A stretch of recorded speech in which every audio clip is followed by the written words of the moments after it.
Faced. Thank you, Joe.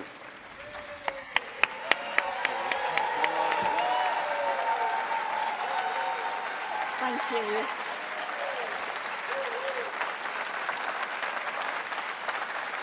you. Thank you, Conference. Thank you, Chair.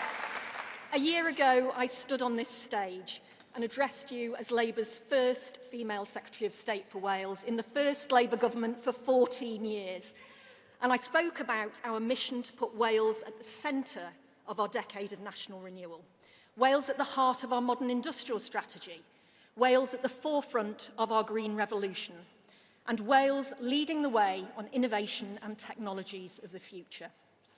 Now, during the past year, we have worked in partnership with our brilliant First Minister, Eluned Morgan, and Labour colleagues in Welsh Government to boost the economy, to improve business confidence, to increase investment and to create thousands of new jobs right across Wales.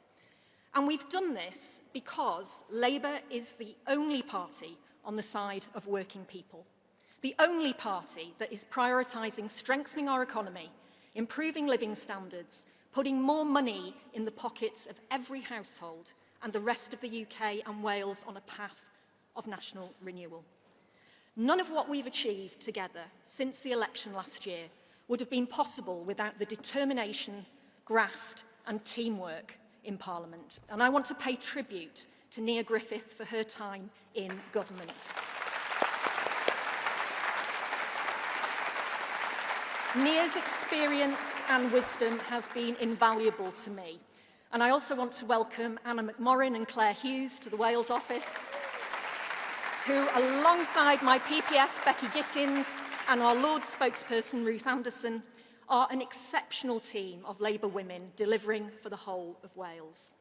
But a special and huge thank you to our 27 Welsh Labour MPs, whose tireless campaigning and advocacy for their constituents drives us on every day to go further and faster on the road of national renewal. And as always, I want to recognise the grit, the determination, the leadership and the friendship provided by our First Minister and Welsh Labour leader, Eluned Morgan.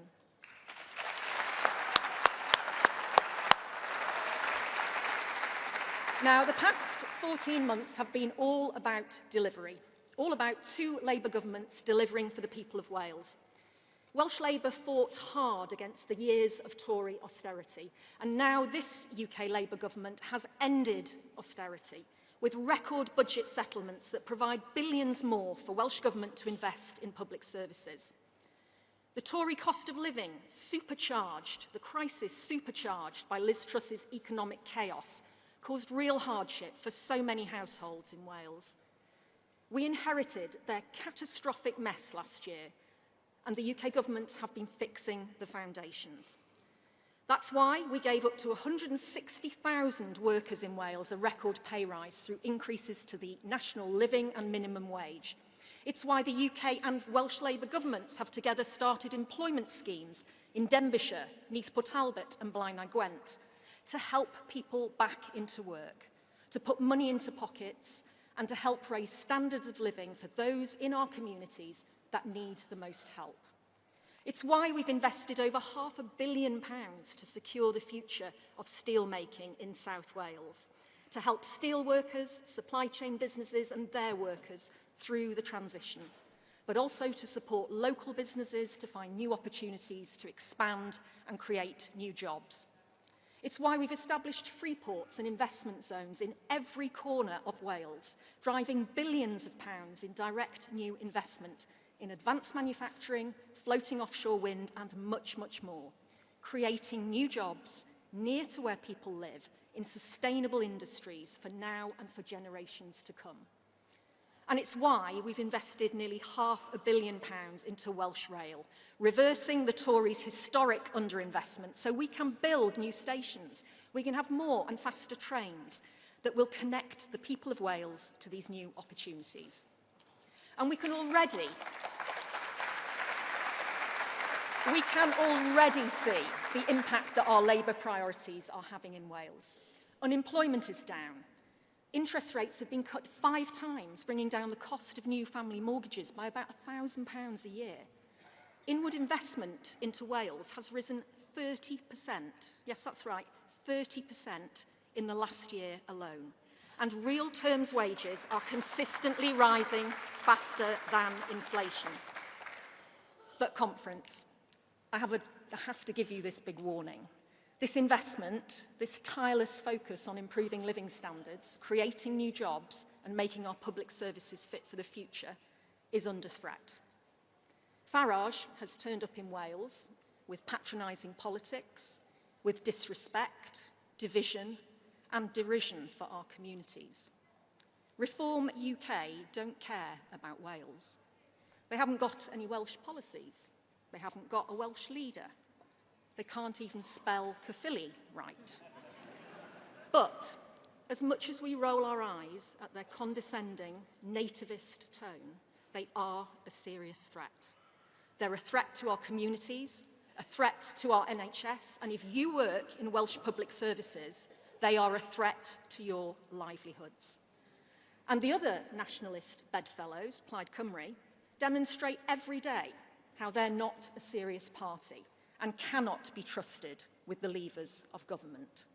Plaid exists only to rip our nation apart, and at a time of global instability and threats to our national security, to rip us out of NATO. Constitutional obsessions backed by fantasy economics, more unfunded spending commitments than a Liz Truss mini-budget. How much would Plaid's disastrous plan for independence cost? Well, conference, I can tell you, because the UK government analysis has found that Plaid's plan for independence would cost Wales over £21 billion each and every year just to maintain the same level of services we have today. That's more than £11,000 for every working-age adult in tax rises and austerity cuts every single year. Now, if Plaid really want to be taken seriously, they need to be honest and confirm whether they're going to tax Welsh families into poverty or cut public services to the bone. Labour has ended austerity in Wales, so don't let Reform or Plaid impose it on Wales again.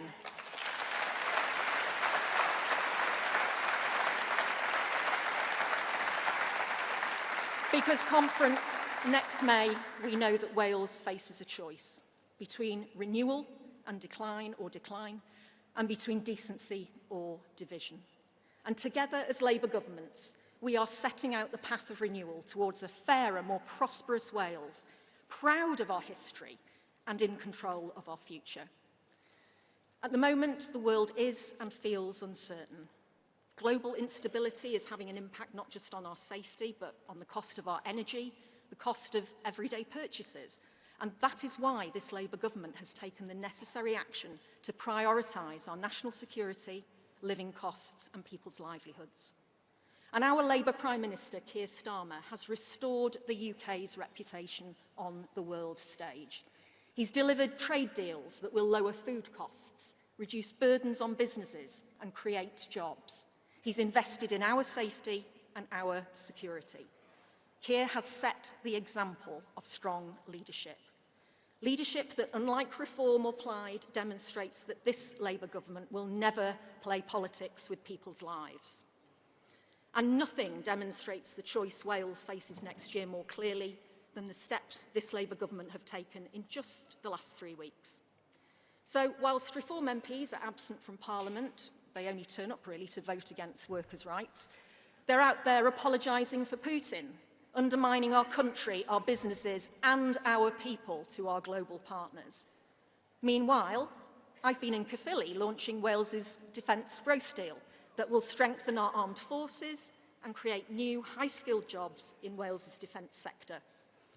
And whilst Plaid championed their plan for independence, just this week we have launched our Pride in Place programme, which will invest over £200 million to revitalise high streets and regenerate communities right across Wales, from Conway to Ceredigion to Caerphilly. That's the choice for Wales at the Senedd election next May. Labour on the side of our people and communities, or those nationalist parties looking to divide and deprive. Only two Labour governments working together can and will keep Farage out of Wales and lead our country on that path of renewal. Conference, that is the election we must fight. That is the election we must win. So let's get out there and do it together. Thank you.